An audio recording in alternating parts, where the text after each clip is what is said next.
Welcome back. Alternating current circuit with resistance only. AC current को, जो alternating current है, उसको हम रेजिस्टेंस के साथ लगा करके देखेंगे कि रेजिस्टिव सर्किट एसी करंट के साथ कैसा बिहेव रखती है। बिहेव को जानना पड़ेगा ना। तो आपको मैं बता दूं एक बात, आपके पास एक रेजिस्टिव सर्किट है, ध्यान दीजिएगा। एक रेजिस्टिव सर्किट ले लिया मैंने, जिसका ए पॉइंट रहा, ये बी पॉइंट है, ये आपकी रेजिस्टिव सर्किट है। और ये रेजिस्टिव सर्किट किससे ऐड है? एक अल्टरनेटिंग वोल्टेज से। अल्टरनेटिंग वोल्टेज का मतलब समझ ही रहे हैं। अल्टरनेटिंग वोल्टेज से क्या है? वो जोड़ा गया है। कौन? एसी को। E is equal to E naught sine omega t, ये जोड़ा गया है। अब इसका एक सिंबल होता है, यहां से आपकी करंट जा रही है, ये आपकी करंट यहां पर इंड्यूस हो रही है। ये जो करंट होती है, इसको कौन सी करंट बोलते हैं? इसको कौन सी करंट बोलते हैं? इंस्टेंटेनियस। ये एक इंस्टेंटेनियस करंट है। कौन सी करंट हो गई? Instantaneous current. अच्छा, एक चीज आप लोग एक चीज विचार करिए कि एसी जो करंट होती है, एसी सर्किट जो होती है, अल्टरनेटिंग करंट जो होती है, वो कैसे बिहेव करती है?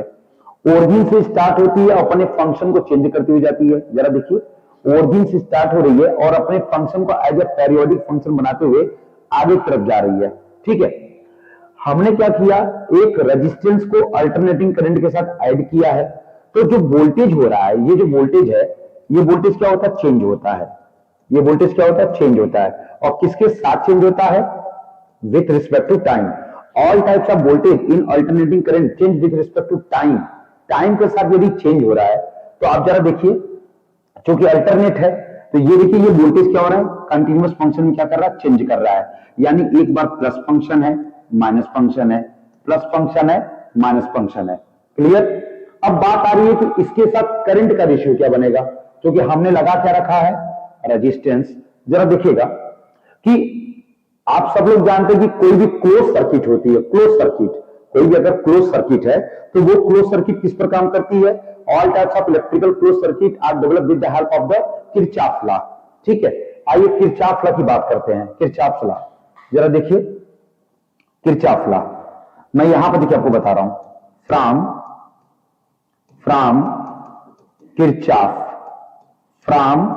किरचॉफ लॉ, मैंने किरचॉफ लॉ लिया। अभी किरचॉफ लॉ क्या कर रहा है, जरा देखिएगा। किरचॉफ लॉ क्या होता है? Summation of voltage is equal to I R. सब लोग जानते हैं किरचॉफ लॉ क्लोज सर्किट के लिए वैलिड होता है। और ये किरचॉफ का कौन सा लॉ? सेकंड लॉ है। तो सेकंड लॉ कहता है total sum of the voltage is equal to I into R. I क्या है? करंट है। आर क्या है? रेजिस्टेंस है। यानी यहां पर भी एक क्लोज सर्किट है, और क्लोज सर्किट का वोल्टेज कौन है? ये जो कि अल्टरनेट है, टाइम के साथ चेंज हो रहा है। तो क्या लिखेंगे इसको? E naught sine omega t is equal to I R. यह मैंने ले लिया क्योंकि वोल्टेज यही है, यही वोल्टेज इसके अंदर भेज रही है करंट। यहां से आप जब आई निकालेंगे तो यह होगा E naught sine omega t by R. ये आ गया फंक्शन। अब ये फंक्शन देखिए आगे कैसा बन रहा है? Capital I. और वैसे भी एक बात को तो दिमाग में रख लीजिएगा, ये जो कैपिटल आई, ये क्या है? इंस्टेंटेनियस अमाउंट ऑफ करंट है। कौन सी करंट है? इंस्टेंटेनियस अमाउंट ऑफ करंट है। और ये ई नॉट क्या है? E naught, this is called the peak voltage. इसको क्या बोलते हैं? Peak voltage. मतलब वोल्टेज अगर ये एम्पलीट्यूड बढ़ता चला जा रहा है, बढ़ता चला जा रहा है, बढ़ता चला जा रहा है, तो इसके जो मैक्सिमम वैल्यू होगी, that is called the peak voltage, E not. तो ये तो 100% श्योर है कि यदि किसी आप एसी करंट को आपने पीक वोल्टेज दे रखा है, तो जेन्युइन सी बात है कि उसके अंदर पीक करंट भी आपको मिलेगी। और वो किस मीटर मिलेगी? अल्टरनेटिंग एसी में मिलेगी। डीसी में ऐसा पॉसिबल नहीं है, डीसी सर्किट में ऐसा पॉसिबिलिटी है नहीं। अल्टरनेटिंग करंट के अंदर ये पॉसिबिलिटी मिलेगी आपको कि करंट की पीक वैल्यू भी आपको दिख सकती है। ठीक, तो ये देखिए, ई नॉट बाई आर लिया, देखिए ध्यान से, ई नॉट बाई आर। और ये फंक्शन तो आपको सबको पता है, साइन ओमेगा टी। साइन का फंक्शन क्या होता है? जो टाइम के साथ कंटिन्यूअसली बना रहे। साइन के बारे में तो सभी लोग जानते हैं, यही साइन है ना। साइन क्या होता है? टाइम के साथ continuously, because time dependent function, जो टाइम के साथ क्या है? डिपेंडेंसी रखे। और cos का फंक्शन क्या करता है, cos का फंक्शन भी टाइम के साथ ही बना रहता है वो भी, बट वो कुछ समय के बाद अपने फंक्शन को रेगुलर इंटरवल ऑफ क्वांटिटी में डालता है। और साइन का फंक्शन ओरिजिन से plus minus plus minus plus minus, इसीलिए जो साइन का फंक्शन होता है उसको हम लोग sinusoidal as well as periodic function भी कहते हैं। और फिजिक्स की भाषा में इस फंक्शन का एक नाम और होता है, उसका नाम होता है simple harmonic motion which is also known as oscillation. Oscillation with respect to time, to and fro motion, ये सब कुछ साइन का ही फंक्शन होता है। तो इस फंक्शन में भी जो अल्टरनेटिंग करंट रन कर रही है ये कुछ इस तरीके से रन कर रही है, इसको हम साइन का फंक्शन बोल सकते हैं। आइए, तो यहां पर क्या लिखा मैंने, साइन ओमेगा टी। अब ई नॉट बाई आर है, आप सब लोग जानते हैं कि इन डीसी, जब हम डीसी करंट को पढ़ते हैं तो वहां लिखते हैं I is equal to V by R, ये डीसी सप्लाई है। और यहां पर देखिए ई नॉट है, जो कि ई नॉट किसको शो कर रहा है, वोल्टेज को, ईएमएफ को, इलेक्ट्रोमोटिव फोर्स को। वो ई नॉट बाई आर कहां चला गया, आई नॉट। मतलब अगर वोल्टेज आप ई नॉट लगाए हैं और रेजिस्टेंस कोई लिए हैं तो ये, क्योंकि ये तो भाई ई नॉट ऊपर है न्यूमरेटर में है ना, तो बड़ा है ये भाई आर कहां यहां पर, बट ये शो कर रहा है कि रेजिस्टेंस के अंदर कहीं वोल्टेज रन कर रहा है, कोई रजिस्टिव कॉल लगा हुआ है जिसके अंदर ये वोल्टेज, अल्टरनेट वोल्टेज उसके अंदर जा रहा है। तो आपको क्या देगा, I is equal to I naught sine omega t. मतलब देखिए आपको बड़ी जबरदस्त चीज मिल गई, मिला क्या, आपने मैक्सिमम वोल्टेज दिया तो मैक्सिमम करंट मिली। एक बात अब ध्यान देने वाली बात है, यहां पे क्या चीज ध्यान देने वाली बात है, देखिए ध्यान दीजिए, वोल्टेज में भी ओमेगा टी था और करंट में भी ओमेगा टी आ गया। इससे क्या पता चलता है कि दोनों का एंगल भी सेम है। अगर आप एसी सर्किट में किसी भी रजिस्टिव कॉइल को ऐड करते हैं तो इसमें चलने वाली वोल्टेज और इसमें चलने वाली इंस्टेंटेनियस करंट, दोनों का एंगल क्या है, सेम है। देखिए ये भी ओमेगा टी, क्योंकि आप जानते ही हैं कि थीटा बराबर होता है ओमेगा टी, यानी ओमेगा इज इक्वल टू क्या होता है, थीटा बाई टी। और ओमेगा का नाम तो सबको पता है, ओमेगा को क्या कहते हैं, एंगुलर स्पीड या एंगुलर वेलोसिटी, जिसकी यूनिट क्या होती है, रेडियन पर सेकेंड। ठीक है, तो यहां से मैंने थीटा निकाला है और थीटा को क्या लिखा है, omega T. This is called theta, smallest angle, जिस एंगल से वेव प्रोपेगेट हो रही है, आगे तरफ चल रही है। ठीक, तो आखिर हम यहां पर वोल्टेज तो रख दिए, अब बात आ रही है सर जी करंट कहां रखें। भाई हमने इस ग्राफ में क्या रखा, वोल्टेज रखा, बात आ रही है करंट, क्योंकि देखिए ये आपके कंपटीशन के लेवल से बहुत इंपॉर्टेंट टॉपिक है। और आपके बोर्ड लेवल में जो चैप्टर 7 है, पार्ट 1 फिजिक्स में 12 की जो चैप्टर नंबर 7 है, उसमें ये बोर्ड का सबसे जबरदस्त क्वेश्चन है कि to derive the expression for alternating current with the help of a resistive circuit, ये आता है 3 मार्क्स का।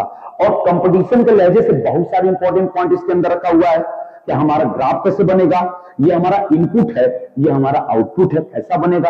तो देखते हैं, ओमेगा टी दोनों आ गया। तो ये शो कर रहा है कि जिस डायरेक्शन में वोल्टेज रन करेगा, जिस डायरेक्शन में वोल्टेज रन कर रहा है उसी डायरेक्शन को कौन फॉलो कर रहा है, करंट, सेम डायरेक्शन को करंट फॉलो कर रही है। तो आइए इसका ग्राफ बना के खाली कर देते हैं। आइए, इसका मतलब यह हुआ कि करंट भी यही चलेगी, अब ये करंट याद रखिएगा, करंट फ्लक्चुएट करती है। तो देखिए वोल्टेज तक तो बना लिए, अब करंट क्या करेगा, ये देखिए, ये यहां ये आया, फिर ये देखिए सेम डायरेक्शन। अच्छा, यहां पर तो 0 रहा, ये क्या होगा, एक कंप्लीट साइकिल कितने होती है, ध्यान दीजिएगा, एक कंप्लीट साइकिल आपकी ये है 0 से t, यानी 1 complete rotation. This is given by this graph, 1 complete rotation, मतलब 360 डिग्री अगर कंप्लीट हो रहा है एक रोटेशन का, तो उसको आप इस ग्राफ से शो करते हैं। यानी उसका एक रोटेशन याद करिए कि ये 180 डिग्री होता है, अगेन 180 डिग्री, 180 360, यानी 1 कंप्लीट रोटेशन हो गया। And this is also called 1 complete cycle. 1 complete cycle किसके फॉर्म है, साइन के फॉर्म में, जहां एक प्लस का एम्पलीट्यूड है, एक माइनस का एम्पलीट्यूड है। तो ध्यान देने वाली बात है कि एक कंप्लीट साइकिल कहां पर हो रही है आपकी, ये देखिए 0 से t, और ये क्या है t/2। तो कुल मिलाकर के आप इस चीज को पढ़ लिए कि आप वोल्टेज दिए अल्टरनेट, रजिस्ट्री सर्किट को, और आपको करंट भी उसी फॉर्म में मिल गया, आई नॉट साइन ओमेगा टी, यानी कि इन दोनों को वोल्टेज और करंट दोनों सेम फेज। तो आप बिल्कुल लिख सकते हैं यहां पर सेम फेज लिखेंगे। और एक चीज और दिमाग में रख लीजिए कि इसका बनवाते हैं एनसीईआरटी वालों, एनसीईआरटी की बुक में या एग्जाम में इसका बनता है फेजर डायग्राम। कौन सा डायग्राम बनता है? Phasor diagram. और ये क्या है? Wave form. This is called the wave form for both voltage as well as current. तो आइए इसका मैं फेजर डायग्राम आपको बना दिखाऊं। ध्यान दीजिएगा सभी लोग, फेजर डायग्राम देखते हैं इसका फेजर डायग्राम क्या है। ये है इसका फेजर डायग्राम, ये सबसे इंपॉर्टेंट है, ये सबसे इंपॉर्टेंट है। फेजर डायग्राम देखिए, हमने क्या किया, एक एक्सिस ले लिया, ध्यान दीजिए, और इस पर हमने वाई एक्सिस बनाया, इसको मैंने एक्स एक्सिस बनाया।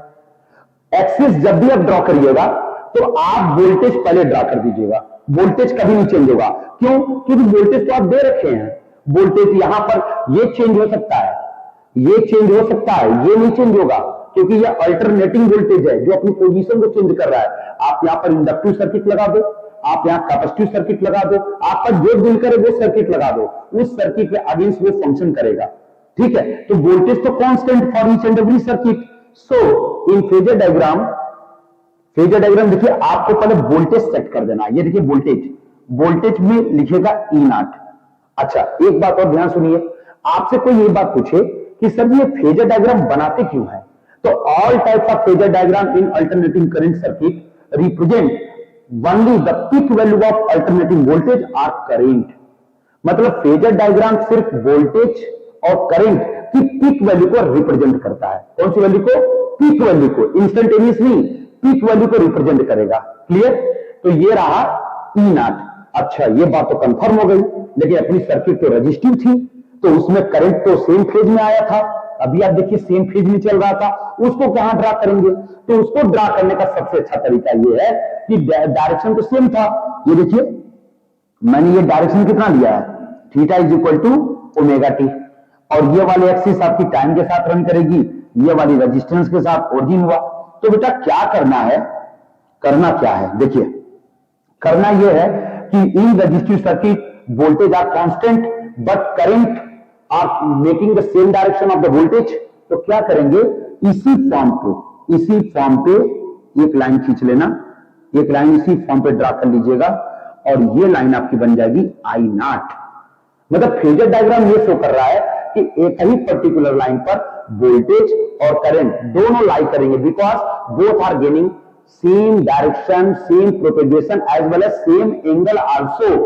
ठीक, तो यहां से इस डॉट को बना लेना, यहां से इस डॉट को बना दीजिएगा। अब जरा देखिए, ये जो वाई एक्सिस होता है, ये सब लोग पढ़े हैं, साइंस में पढ़ते हुए आए हैं कि Y axis represent sine function, X axis represent cos function, ये सब लोग पढ़े हैं। तो इससे रिलेटेड वाई फंक्शन और नोट कर लो। तो ये देखो, इस पर क्या होगा, इस पर E is equal to E naught sine omega t, इस पर क्या होगा, I is equal to I naught sine omega t. दोनों बन गया। ये रहा आपका फेजर डायग्राम, और ये देखिए कितना एंगल से गया है, ओमेगा टी। ओमेगा का मतलब रोटेशन, ओमेगा का मतलब क्या है, रोटेशन, रोटेशन। ठीक है, और यहां पर एक बात और याद रखिएगा, ओमेगा बराबर 2 pi by capital T, 2 pi 1 upon T, so omega going on 2 pi mu radian पर सेकेंड। तो प्यारे बच्चों, इस बात को आप बिल्कुल अपने माइंड में रखिए कि if we join alternating current with an any type of resistive circuit, then waveform are propagate in the same direction. Both waveform are propagate in the same direction with the help of the sinusoidal wave. Okay, thank you.